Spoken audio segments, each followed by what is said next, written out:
வந்தது. முதலமைச்சருக்கு நான் வேண்டுகோள் விடுக்கிறது என்னென்னா, அவர் மீது நடவடிக்கை எடுக்கணும் அப்படின்னு கேட்டுக்கிறோம்.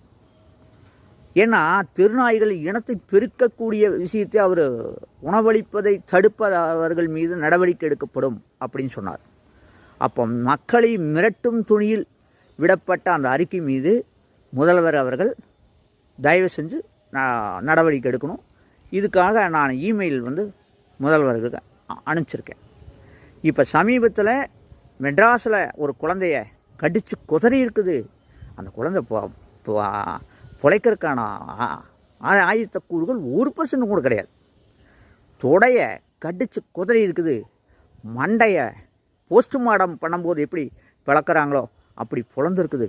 டாடா இவ்வளவு குலகாரத்தன்மையுள்ள அந்த மிருகம் அது, அதை ஆதரிக்கக்கூடியவர்களாக இருக்கீங்களே.